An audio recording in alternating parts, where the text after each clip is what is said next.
Today is our third of 10 spotlights on Black composers and musicians.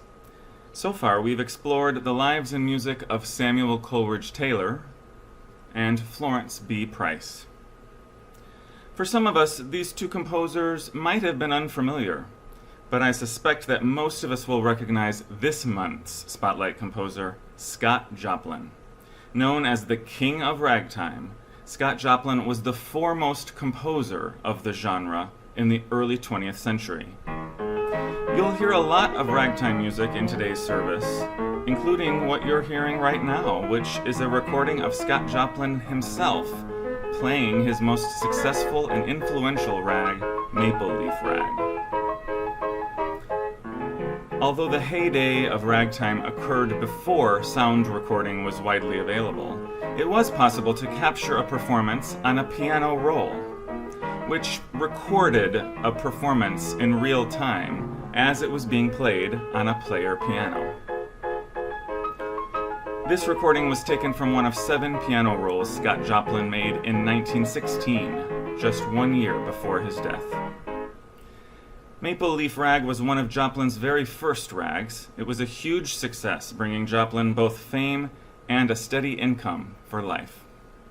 It became the archetype of the classic rag, influencing all later rags by Joplin and other composers. But what is ragtime?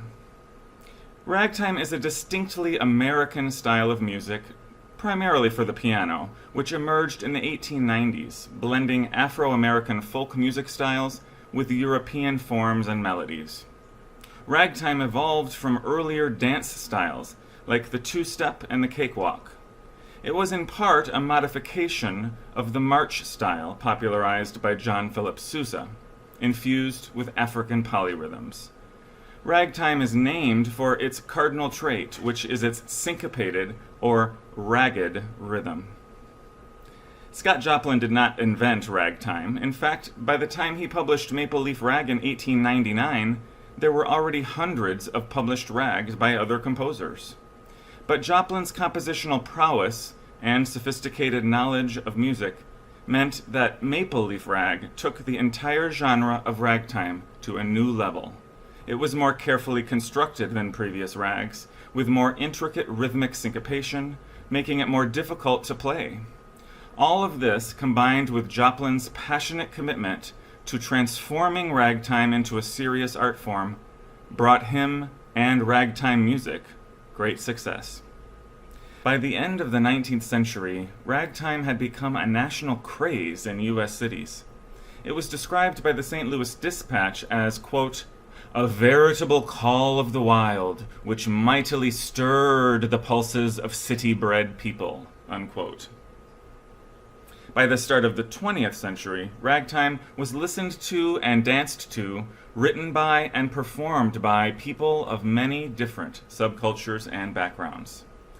Although ragtime music declined in popularity after Joplin's death in 1917, over the next several years, it, along with blues, would evolve into jazz and many other musical styles. Ragtime would enjoy a resurgence during the 1940s, but it was the 1973 movie The Sting that brought Scott Joplin's music to new generations of Americans. The film won the Best Picture Oscar, and Marvin Hamlish's adaptation of Joplin's The Entertainer reached number 3 on the Billboard Hot 100, prompting the New York Times to write, "The whole nation has begun to take notice." Because of the film and its score, Joplin's music became appreciated in both the popular and classical music worlds. His legacy as a visionary American composer was cemented. A few years after The Sting, Scott Joplin received a special posthumous Pulitzer Prize for his immeasurable contributions to American music.